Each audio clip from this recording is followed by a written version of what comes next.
Hi folks, welcome to the Prepared Homestead. This is Travis. Thank you all for stopping by to watch. Just a little notice for you folks that watch me on a daily basis. Tomorrow afternoon it may be iffy on whether I can get a video out. They're calling for some very severe weather in our area.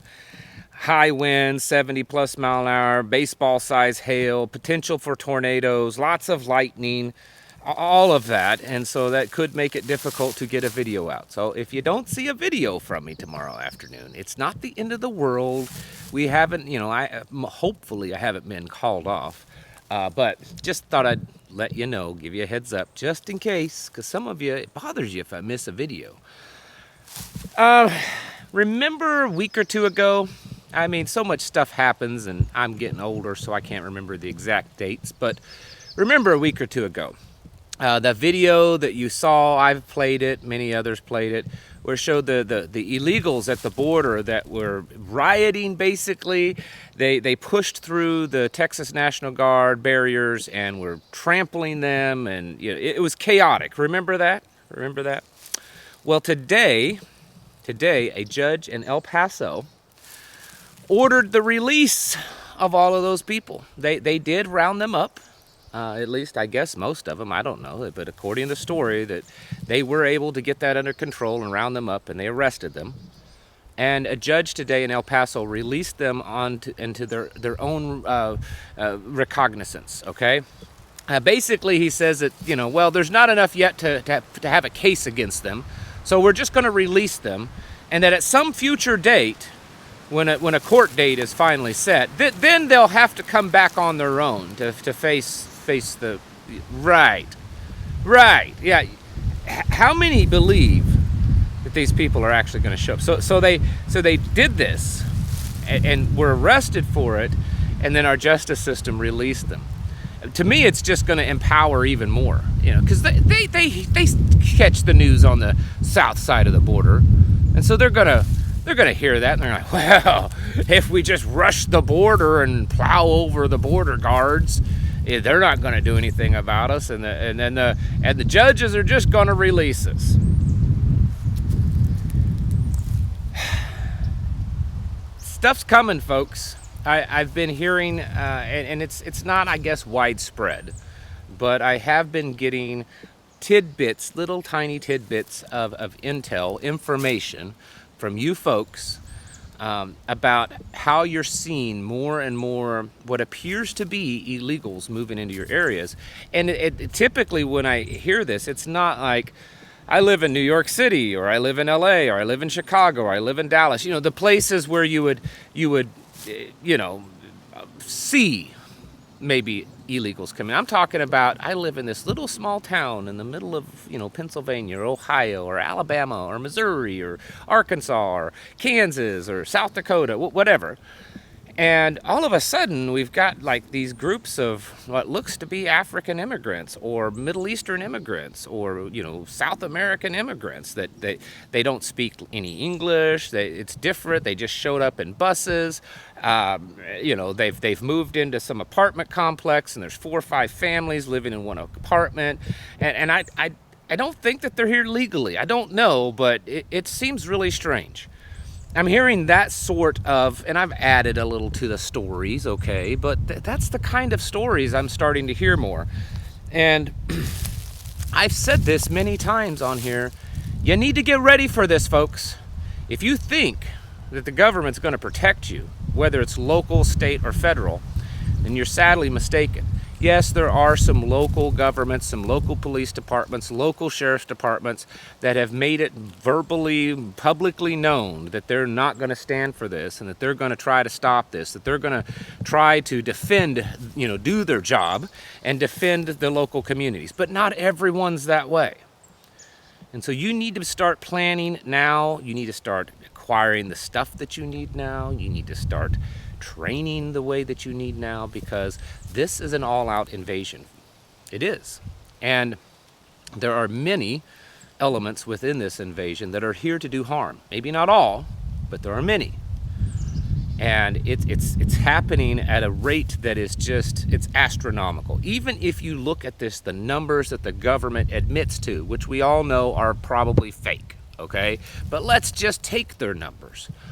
We're talking a state the size of in population of like Pennsylvania has invaded this country in the last 3 years. That's mind-boggling. We're talking pretty decent major size cities, 300 plus thousand. I mean, that in America, that's a pretty good sized city, 300 plus thousand people are coming across the border, just on the southern border, every month. Those are the ones that they let us know about. That's not all the other places and ways that they come into this country. I'd say, and this is just a guess, I'm just pulling this out of my hat, I'd say that it's quite possible that there's over 500,000 that may be coming into this country illegally every month. I'm just making that number up. Don't ever hold me to that. I'm sure Media Matters will write another article about me telling me how I'm making up numbers. Well, I'm letting you know, I'm making it up. We need to get ready for this. To shift this video's gears, I'm speaking of defense. I mean, yes, you need to be stocking up. You need to have, some skills. You need to have a community.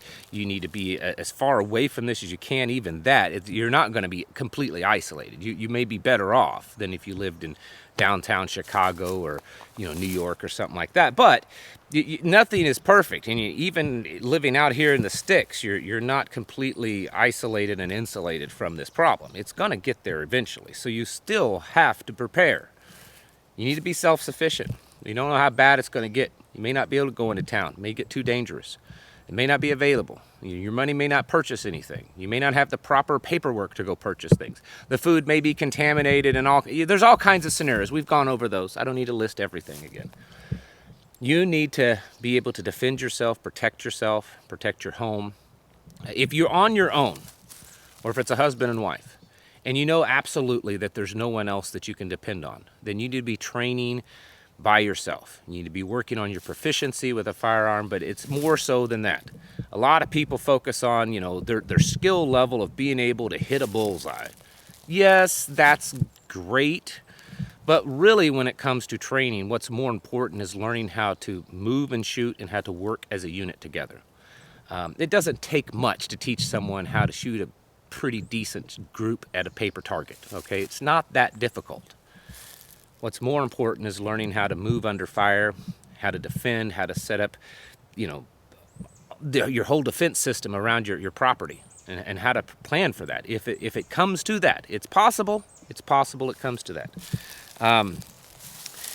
You don't have to be a super high-speed Green Beret, Army Ranger. I'm not putting them down by any means. So please don't think that. I'm just saying, you don't have to be to that level to just be able to defend yourself. And a great example of that is the United States involvement in Afghanistan. These people couldn't even hardly learn how to tie their shoes. I mean, I'm not being mean. It's what it is, The idea of learning how to, plot out a course and map and compass, that's great, but these people in Afghanistan didn't know how to do that. They didn't know how to use different tactics and technology and all that kind of stuff.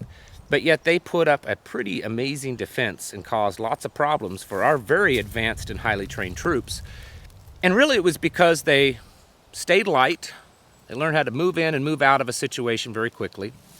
They knew their terrain really, really well, and they used it to their advantage. That's something that all of you need to be doing. You should be on a regular basis, even if it's a couple of hours a week, taking a 5 to 10 mile radius of your home and learning it really, really well. Just go out driving. Learn every road, every bridge, every hill, every ditch, every piece of waterway, every building. Learn it really well, so that just in case you need to use it for your advantage, you know it really well than any type of invading force. You need to learn how to work with others, okay? Because that's more important in a lot of ways than just being able to shoot really good precision. I mean, if you're precise in shooting, that's great. But you need to know how to work with others, how to move and shoot and work as a unit together. Because that's really that's important. I mean, in the military, there's way more emphasis put on working together as a unit than there is in your own individual precision. Unless, of course, you're in a specialized, sharpshooter kind of sniper unit. That's really important. Again, you don't have to be precise. You just need to learn to move quickly. You need to learn to know your terrain really well, to be light, and to work together. What kind of scenario am I talking about? I don't know. I'm just telling you that as this thing builds and as they keep coming across and as tensions in every pretty much corner of everything is getting worse, we need to know how to do these kind of things. We need to be ready for that. You need to know your medical too. That's extremely important. You know, if you get hurt, injured, shot, whatever, you need to know how to take care of it. If you get sick, you need to know how to that. You need to know how to feed yourself. That's why you need to grow food. You need to be self-sufficient in case you get cut off from all of that, or you just choose to no longer participate in that system. That's why all of this is important, and why it's also very, very important to be part of others, a team, a tribe, a crew, a unit, whatever, MAG. These are important things, and they're becoming more and more important and should take much more of your time and your emphasis and your attention, because things are heating up, folks. They're coming across now. They're not just walking across anymore.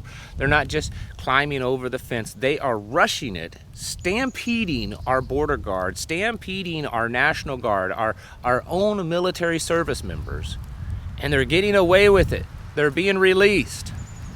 Nothing's happening to them. Oh, well, now you just run them over and then we'll turn around and release you. It's getting bad, in case you haven't figured out. And you better be having a plan for what you're going to do to protect yourself. Don't do anything stupid.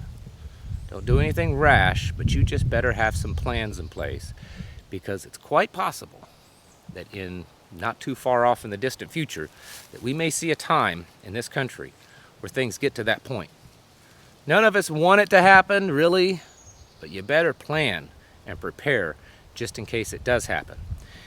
Because I don't see how much longer this country can handle this problem alone, not including everything else, just this one issue.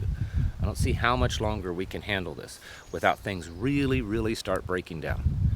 It's time to get your houses in order, people. It just is. I know most of you are doing it. There's still some out there. Just, I don't know. I don't know where your head's at, but it's certainly not in the game. You're never going to be able to move mountains if you're still sitting on the couch. Get up off that couch and do something, and get yourself ready, get your houses in order, and prepare yourselves mentally, physically, and spiritually. Thanks for watching. Catch you in the next video.